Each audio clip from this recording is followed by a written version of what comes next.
자, 정규시 이제 div라고 하는 태그까지 소개를 해드렸는데요. div 태그의 특성은요, 같은 태그를 연속적으로 사용하면은 간격이 없는 문단을 구성을 해요.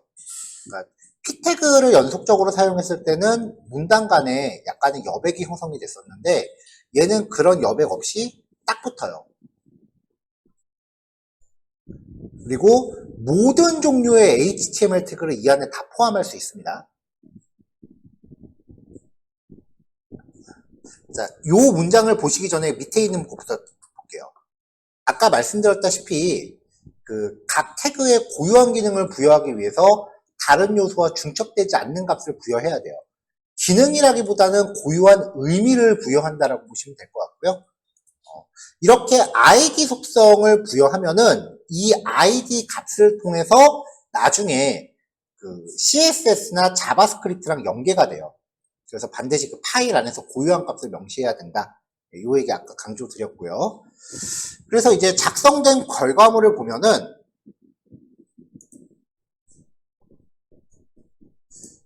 네이버를 들어가 본다고 치면요.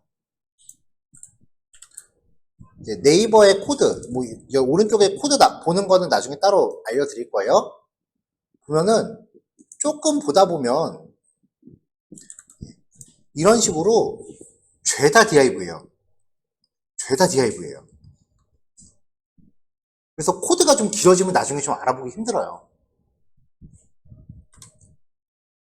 그래서 HTML이 이제 발전을 하면서 id 값을 용도에 따라서 분할해 나눠서 쓰면 어떨까? 라고 해서 이제 div라고 하는 태그가 굉장히 많이 세분화가 돼요. 얘네들을 통칭 시멘틱 요소라고 부르는데 사람들이 거의 안 써요.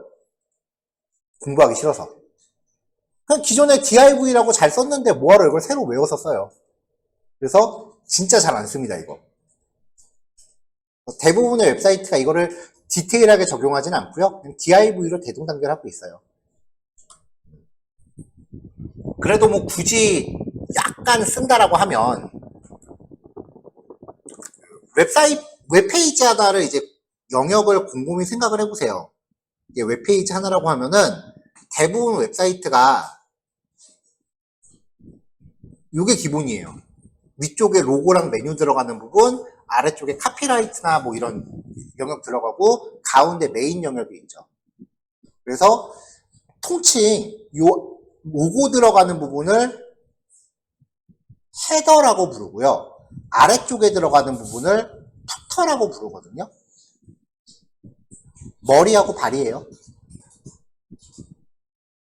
그래서 예전에는 요 영역을 코딩할 때 div id는 헤더 이렇게 넣었단 말이죠. 그리고 요 아래쪽은 div id는 footer 이렇게 넣었단 말이죠. 그래서 상단 영역을 의미하는 태그를 헤더라고 신설을 해요. 하단 영역을 의미하는 태그를 푸터라고 신설을 해요. 신설을 했어요. 근데 여전히 CSS나 자바스크립트랑 연계를 하기 위해서 id는 필요하단 말이죠. 그러니까 헤더 id는 헤더, 푸터 id는 푸터. 이게 뭐예요? 그러니까 많이들 안 쓰고 그냥 div로 다 대동단결해요. 그 밖에 아티클, 게시글의 본문 영역을 뜻하는 태그고요. nav, 내비게이션 줄여서 메뉴 영역을 의미하는 태그. a사이드는 사이트에 보면 이렇게 사이드바 있는 경우 있죠. 사이드바 영역. h그룹은 제목 영역. 이렇게 용도별로 나눠져 있긴 한데 이게 어떤 기능적인 걸 갖고 있는 게 아니라 어제 말씀드렸다시피 기계한테 이 영역의 용도를 알려주는 것이기 때문에 굳이 안 알려줘도 되거든요. 그래서 그냥 이거 다 무시하고 div를 하셔도 돼요. 저도 아직까지도 이거 헤더, 푸터, nav 빼고는 저도 1도 안 써요. 왜냐면 헤더랑 푸터 같은 경우는 조금 그래도 명확하니까 메뉴 영역까지는 그래도 명확하니까요. 나머지는 나누기가 진짜 애매해요. 그래서 이거는 심각하게 생각 안 하셔도 됩니다. 자, 그 밖에 나머지 화면상의 직선극기어 HR이란 태그 아까 보셨죠? 자, 그 다음에 요렇게 생긴 카피라이트 표시 있어요. 요거를 사용하기 위해서 end copy 세미콜론 이렇게 찍으시면은 브라우저에 이렇게 나와요. 소스에서는 이렇게 코딩을 하고 화면에는 이렇게 나온다. 이렇게 생긴 자매품이 몇 개 더 있는데요. 이거는 뭐 기회 될 때마다 하나씩 알려드릴게요. 자, 그리고 아까 말씀드렸다시피 띄어쓰기나 줄바꿈을 아무리 많이 써도 브라우저 상에서는 한 칸으로밖에 안 나옵니다. 근데 내가 진짜 띄어쓰기를 여러 번 해야 된다 라고 하면은 end mbsp 세미콜론 이게 띄어쓰기예요. 이거를 여러 번 타이핑 하시면은 띄어쓰기가 고지고대로 나와요. 띄어쓰기 하나당 요거 하나.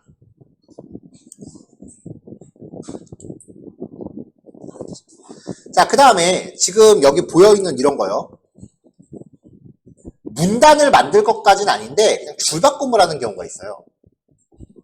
근데 아까 엔터키 아무리 많이 쳐도 띄어쓰기 하나로밖에 인식이 안 됐었죠. 브라우저 상에서 줄바꿈을 처리할 때는 br이라고 하는 태그를 씁니다. 이게 엔터키 한 번의 줄바꿈 효과예요.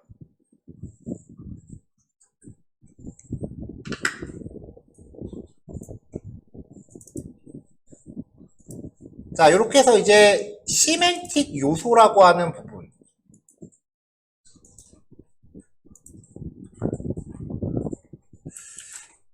바디 안에 div 태그로 자, 여기부터 여기까지가 사이트 전체 영역이다 라고 큰 영역을 하나 잡아주고요. 그 안에 상단 영역, 섹션, 중앙 영역, 하단 영역을 의미하는 고유 태그를 씁니다. 이거 나누기 번거롭다라고 하시면은 div id는 한 다음에 뭔가 값을 직접 부여하시면 돼요. 이게 의미상 적용되는 거지 기능적인 거는 다 div랑 똑같아요. 섹션하고 푸터도 마찬가지고요. 자, 상단 영역 안에 제목이잖아요. 제목 영역을 의미하는 H 그룹 태그 한번 써봤고요. 목록이잖아요. 메뉴를 의미하는 NAV 태그 써봤다는 거예요. 중앙 영역. 여기서도 소제목이니까 이제 H그룹으로 묶어주고요. 본문 영역. 본문 영역은 div 태그로 세부 영역을 나눠줬습니다. 그 다음에 하단 영역은 간단히 카피라이트 넣고요.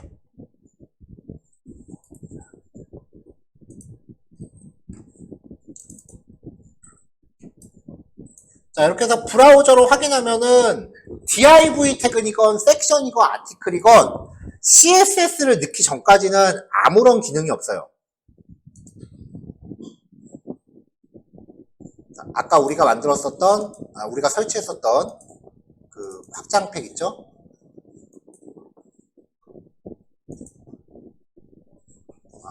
얘가 지금은 CSS가 없으니까 적용이 안 되네요. 활성화가 안 돼 있죠.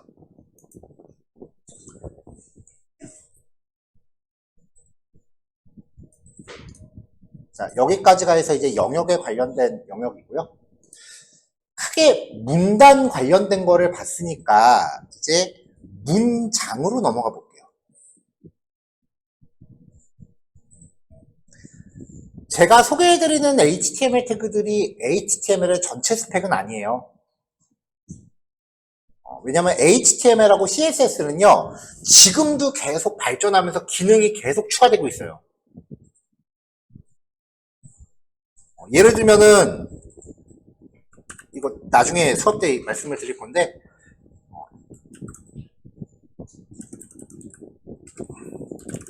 뭐 CSS 해보신 분들은 아실 거예요. 뭐 예를 들어서,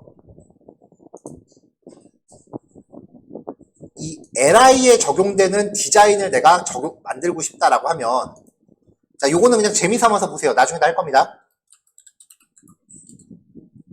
이 HTML의 구조를 명시해주기 위해서 div 안에 헤더 안에 nav 안에 ul 안에 li 한테 뭐 배경 색상은 노란색이다. 이런 식으로 접목을 해주면 그 영역의 배경이 노랗게 됩니다. 이게 굉장히 올드한 스타일의 CSS 표기법이에요. 요즘은 이렇게 가요.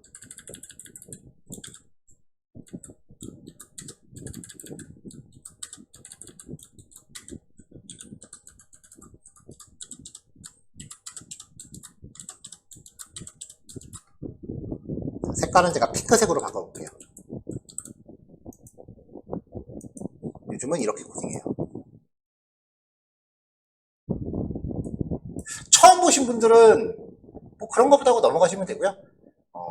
CSS를 기존에 해보신 분들은 내가 알고 있는 지식을 하루빨리 재구성하셔야 된다는 걸 염두에 두세요. 왜냐면은 이게 리액트 표준 코드예요.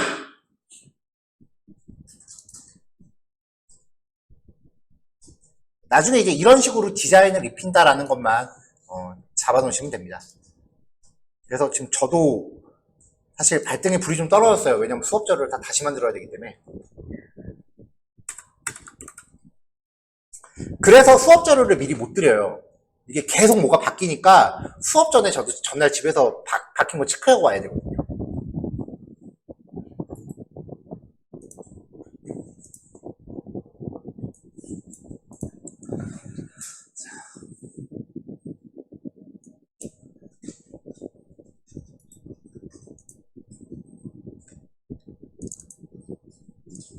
자, 전교시가 설명이 좀 길었어서 시간이 조금 오래 소비가 됐으니까 이번 글씨는 좀 짧게 할게요. 자, 요번에 이제 문장 관련 요소입니다. 네, 들어가기 전에 우리 상식적으로 한번 생각해보죠. 문단 안의 문장인가요? 문장 안의 문단인가요? 자, 1번 문단 안의 문장. 2번 문장 안의 문단. 1번인가요? 1번인가요? 그렇죠? 1번이죠. 자, 우리가 전교시에 봤었던 태그들은 문단에 관련된 요소들이죠. 그러니까 앞에서 봤었던 태그들은 지금부터 우리가 볼 태그들을 포함할 수 있습니다. 근데 이제부터 소개해드리는 태그들은 앞에서 봤었던 애들을 포함할 수 없습니다.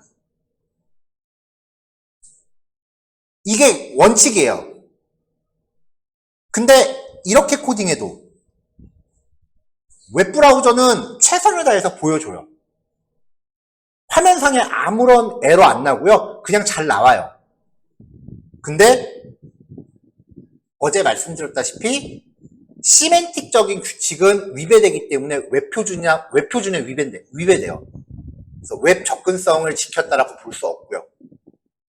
그래도 상당히 많은 퍼블리셔 분들이 이런 규칙 무시하고 이렇게 짜는 경우 되게 많아요.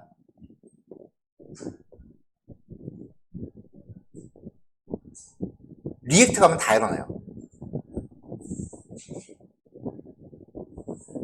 그러니까 항상 HTML 작성할 때 1번을 염두에 주셔야 돼요. 자, 구별하는 건 되게 쉬워요. 그 문단 관련된 요소들은 똑같은 태그를 연달아 두 개 쓰면은 줄바꿈이 돼요. 밑으로 내려와요. P 태그 두 개 연달아 쓰면 밑으로 배치되죠. 근데 문장 관련 요소들은 연달아 두 개 쓰면은 말 그대로 문장이니까 옆으로 배열돼요. 이렇게 구별하시면 돼요.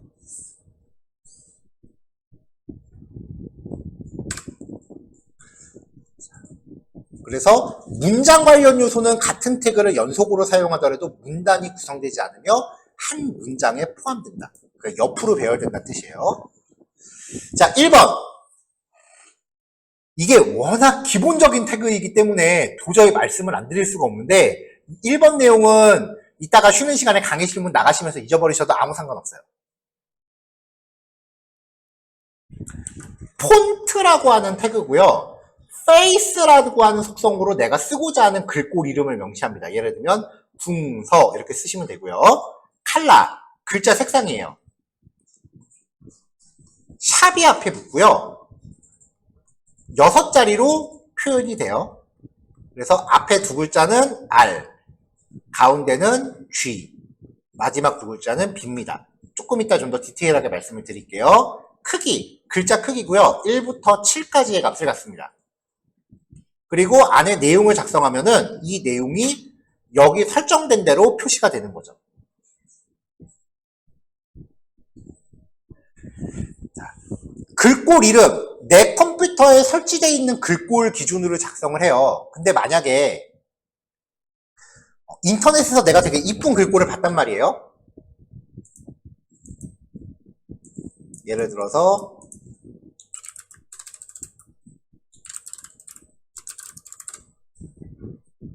레자가 틀렸구나.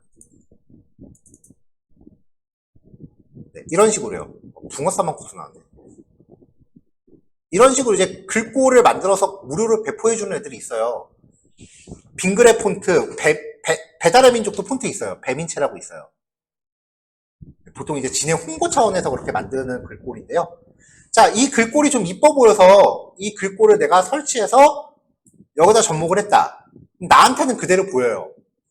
하지만 내가 만든 웹페이지에 접속하는 사람이 이 글꼴이 깔려있지 않다면 그 사람들은 그냥 불림체로 보여요. 그러니까 내 기준이 아니에요. 접속자 기준이에요. 그래서 글꼴은 함부로 막 이것저것 많이 쓰시면 안 됩니다. 그거에 대한 얘기는 조금 이따 나중에 CSS 할 때 웹 폰트라는 걸 소개해 드릴 거예요. 그때 좀 더 어떻게 극복할 수 있는지가 나올 거고요. 색상값. 자, 샵 한 다음에 16진수 모음을 사용해요. 내지는 RGB라고 표기하고 괄호 안에 숫자 3개를 씁니다. 숫자. 각각의 자리는 0부터 255 사이입니다.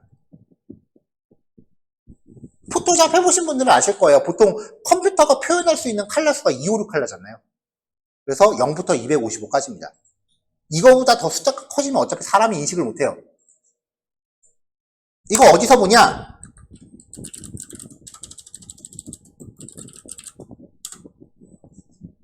그림판 같은 데서 색깔을 내가 이렇게 편집을 한다라고 치면 요거예요. 그래서 RGB라고 하고서 40, 20, 65예요. 이렇게 표기하는 거예요. 여기에 각 자리가 0부터 255 사이예요. 여기 제일 위가 0이고요. 제일 아래가 255예요. 이거를 16진수로 바꾸면요. 0은 0이고요. 그 다음에 255가 FF예요. 그래서 만약에 이걸로 흰색을 표현한다. 검은색을 표현한다. 죄송합니다. 제가 아까 말을 거꾸로 말씀드렸네요. 여기 맨 끝에가 255고요. 여기 맨 아래가 0입니다. 그럼 흰색을 표현한다. 그러면은 255, 255, 255입니다.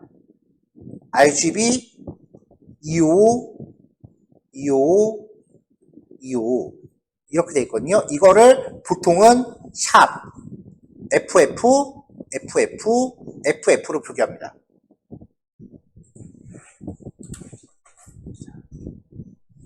자, 255, 025라고 하면은 FF, 00, FF로 표기를 해요. 6자리가 기본인데 2개씩 묶어서 글자가 똑같다. 그러면 압축이 가능해요. 샵 F0F. 그럼 이제 걱정이 돼요.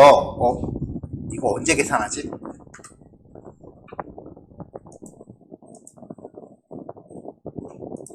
자, 개념은 이 정도 익히시면 되고요. 구글에서 영문으로 컬러 피커라고 검색을 하시면요. 이런 게 나와요. 여기서 원하는 색깔을 만드세요. 그러면 가운데 텍스라고 하는 곳의 값이 실시간으로 바뀔 거예요. 이거 갖다 쓰세요.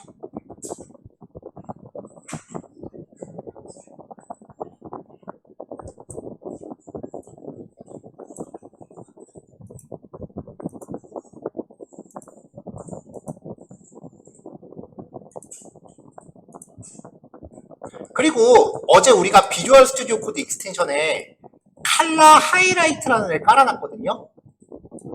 요거를 사용하시면, 요거를 설치하면 색상 값이 이렇게 표시가 되잖아요. 그죠? HTML 태그에서는 색상이 이렇게 표시되고 끝납니다. 근데 나중에 색상을 쓰는 거는 사실 HTML 따라서는 안 써요. 쓸 일 없어요. 그러니까 요 태그는 제가 조금 이따 나가시면서 잊어버리셔도 된다 그랬잖아요. 그게 왜 그러냐면은 HTML의 핵심 목적은 구조정의예요. 비주얼적인 이런 속성은 전부 CSS가 담당을 해요. HTML의 표준을 정하는 단체, 어저께 제가 몇몇 개의 그 개발회사들이 모여서 담합을 했다라고 표현을 했죠. 마이크로소프트, 뭐 애플, 구글 뭐 이런 데가 모여서 만든 협의체가 있습니다. 컨소시엄이요. 그거를 월드와이드의 컨소시엄, 줄여서 W3C라고 표현을 하는데 월드와이드의 컨소시엄 이렇게 불러요. 이게 HTML의 표준을 제정하는 단체예요. 여기에서 권고하는 거에 따르면 HTML과 CSS가 기능이 겹칠 때는 CSS를 쓰세요라고 권고를 하고 있어요. 그러니까 지금 여기 글자 크기, 글자 색상 이거 다 기능 CSS에 있습니다. 그러니까 쓸 일이 없다라는 거죠. 사실 저 이거 수업하기 싫거든요. 모든 책이 이걸 다 언급을 해갖고 안 할 수가 없더라고요. 실제로 안 써갖고 얘기를 안 하고 싶은데 가끔 그러신 분 계세요. 책에 나와 있는데 설명 안 해주세요 라는 분이 가끔 계세요. 아무튼 CSS에서 색상 값을 표기하면 요 칼라 하이라이트라는 익스텐션은 흥분했나봐요. 목소리가 좀 하이톤이네요. 이 칼라 하이라이트라는 익스텐션은요 좀 더 좋은 기능을 제공을 해줘요. 대충 색상 아무 색깔이나 입력하시고 마우스 올리시면 고를 수 있어요. 색상 값 외우지 마세요. 그냥 적당히 감으로 찍으세요. 이렇게 알려드리면은 이제 저는 맨날 단색밖에 안 씁니다. 빨강색, 노란색, 파란색, 핑크색 뭐 이렇게 안 쓰는데 수업하시는 분들은 들으시는 분들은 입맛에 맞는 색깔을 골라서 쓰시더라고요. 하지만 웹사이트 제작할 때 색깔을 내가 쓰고 싶은 거 아무거나 쓰시면 안 됩니다. 시험해볼까요? 네이버 하면 떠오르는 색. 초록색. 카카오는? 노란색. 당근은? 네. 서비스마다 자기들을 대표하는 고유 색상이 있어요. 그 색상 테마를 정해놓고 걔하고 이제 어우러지거나 대비되는 색 맥시멈 5개. 정해놓고 그것만 쓰셔야 돼요. 그거를 칼라 팔레트라고 해요.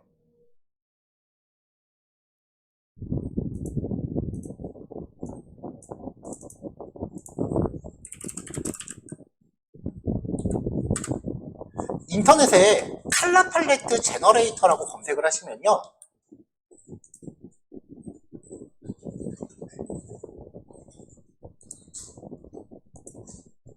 스타트 제너레이터라고 하면 그런 색상 조합을 만들어주는 사이트가 또 있어요. 튜토리얼이니까 넘어갈게요. 색상 조합을 만들어주는 사이트가 있어요. 그리고 유료 버전이면은 몇 개 이미 잘 조합된 색상값 이런 것들도 좀 골라서 쓸 수 있고요.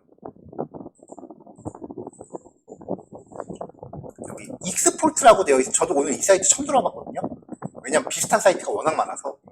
익스포트 눌러볼게요. 찾아보기니까.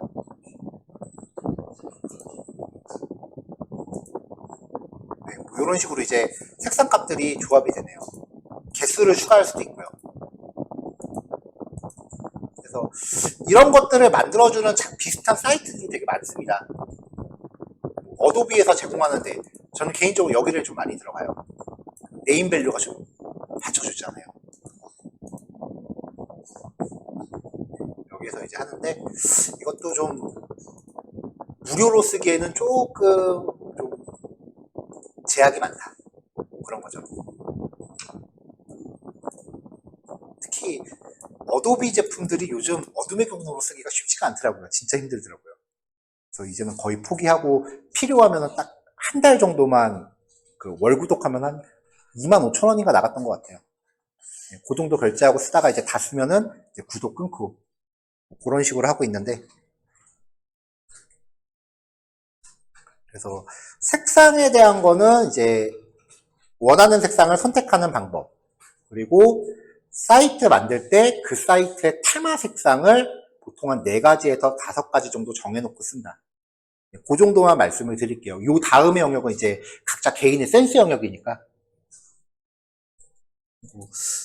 그래픽 툴을 배우시면 좀 더 디테일하게 전문적으로 아마 배우실 기회가 있을 텐데, 제가 디자인 전공은 아니라서 그냥 제가 알고 있는 상식선에서만 말씀을 드릴게요. 자, 10분 쉬었다가 나머지 코드 같이 보고 이제 수업 오늘 마무리하도록 하겠습니다. 이번 교시는 실습 없어요?